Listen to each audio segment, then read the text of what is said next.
Breaking news చూస్తున్నాం. రంగారెడ్డి జిల్లా శంషాబాద్లో హైడ్రా కూల్చివేతలు చేపట్టింది. కోత్వాల్గూడలో అక్రమ క్రషర్లను హైడ్రా సిబ్బంది కూల్చివేస్తున్నారు. ఎటువంటి అవాంఛనీయ ఘటనలు జరగకుండా భారీగా పోలీసు బలగాలు మోహరించారు. కోట్ల రూపాయల విలువైన క్రషింగ్ మిషనరీని జేసీబీలతోటి ధ్వంసం చేశారు.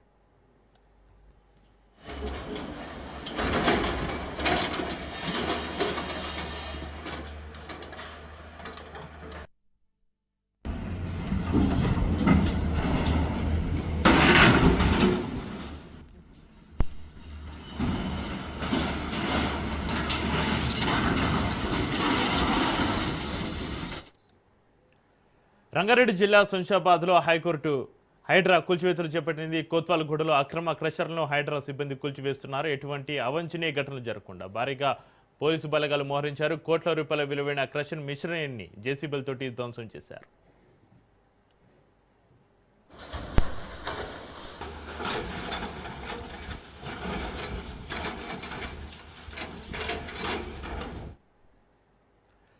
రంగారెడ్డి జిల్లా శంషాబాద్లో హైడ్రా కూల్చివేతలు, కోత్వాల్గూడలో అక్రమ క్రషర్లను హైడ్రా సిబ్బంది కూల్చివేతల సంబంధించి మరింత సమాచారాన్ని మా ప్రతినిధి పవన్ ఫోన్లలో అందిస్తారు. పవన్, కొత్వాల్గూడలో హైడ్రా కూల్చివేతలు కూడా కొనసాగుతున్నాయి. ముఖ్యంగా చూస్తే స్థానికంగా ఉన్న ఒక మంత్రికి సంబంధించి క్రషర్స్ ను కూడా కూల్చివేస్తుంది. అయితే చాలా రోజుల నుంచి కూడా ఓ మంత్రికి సంబంధించిన క్రషర్స్ పైన వివాదం కూడా కొనసాగుతుంది. ఎందుకంటే ప్రతిపక్షాలు కూడా ఇది ఎలాంటి పర్మిషన్ లేకుండా క్రషర్స్ మాత్రం కొనసాగుతున్నాయని చెప్పి కూడా ప్రధానంగా డిమాండ్ వ్యక్తం చేసిన పరిస్థితి కూడా చూస్తున్నాం.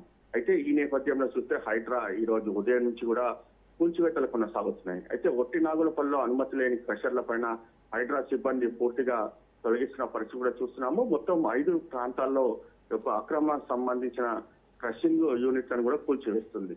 ముఖ్యంగా చూస్తే రంగారెడ్డి జిల్లా శంషాబాద్ మండలంలోని యొక్క కొత్వాల్లో క్రషర్ల చుట్టూ ఉన్న వివాదాలు కూడా నెలకొన్నాయి. అయితే ఇది 111 జీవో నిబంధనలను అతిక్రమిస్తూ ఓ మంత్రికి సంబంధించిన క్రషర్స్ కూడా కొన్ని రోజుల నుంచి కూడా కొనసాగుతున్నాయని చెప్పి కూడా పూర్తిగా దీనికి సంబంధించి పెద్ద ఎత్తున వివాదం కూడా కొనసాగుతున్నాయి. మరోవైపు చూస్తే హిమయ్ సాగర్ లోని యొక్క 111 లో కూడా క్రషర్స్ ఉన్నాయని చెప్పి గుట్టలను కూడా పిండి పర్యావరణాన్ని పూర్తిగా హాని కలిగిస్తున్నారని చెప్పి కూడా స్థానికులు కూడా ఆవేదన వ్యక్తం చేస్తున్న పరిస్థితి నేపథ్యంలో దీనికి సంబంధించి మొత్తము 5 చోట్ల ఈ యొక్క క్రషర్స్ ను కూడా కూల్చివేస్తున్న పరిస్థితి కూడా చూస్తున్నాము. అయితే మరోవైపు చూస్తే ఈ యొక్క క్రషర్స్ సంబంధించిన నేపథ్యంలో పూర్తిగా ఓ మంత్రికి సంబంధించి ఈ యొక్క పెద్ద పెద్ద భవన నిర్మాణాలకు కూడా క్రషర్స్ పనిచేస్తున్నాయి. వాటిపైన కూడా చర్యలు తీసుకోవాలని చెప్పి కూడా ప్రధానంగా దీనిపైన డిమాండ్ వ్యక్తం చేస్తున్న నేపథ్యంలో మంత్రికి సంబంధించిన కంపెనీ ఆ యొక్క లిస్టుకు సంబంధించి పూర్తిగా ఇప్పటికే హైడ్రా తీసుకొని మొత్తం 5 చోట్ల కూడా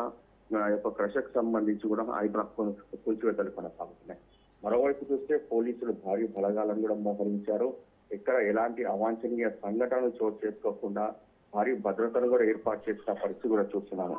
మొత్తానికి ఈ యొక్క క్రషకు సంబంధించి పూర్తిగా కూల్చివేతలు కొనసాగుతున్నాయి. ఎందుకంటే ఇవి పెద్ద పెద్ద క్రషకు సంబంధించిన మిషన్లు, ఇవి కోట్లాది రూపాయల విలువ చేసే మిషన్లు కూడా ఉంటాయని చెప్పి కూడా మనకు తెలుస్తుంది. అయితే దీనికి సంబంధించి పూర్తిగా ఒక హైడ్రా మాత్రం ఈ కూల్చివేతలు కొనసాగిస్తున్నాయి. అయితే పవన్, కోత్వాల్గూడలో కోట్ల రూపాయల విలువైన క్రషింగ్ మిషనరీని ఎంతకాలం నుంచి నిర్వహిస్తున్నారు Pawan?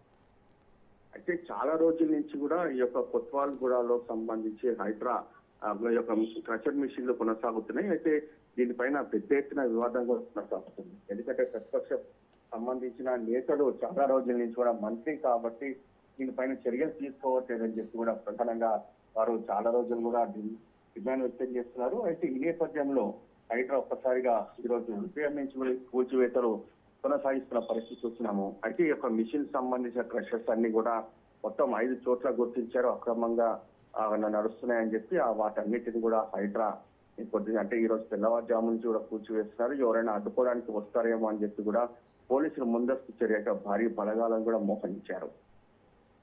Right, thank you Pawan.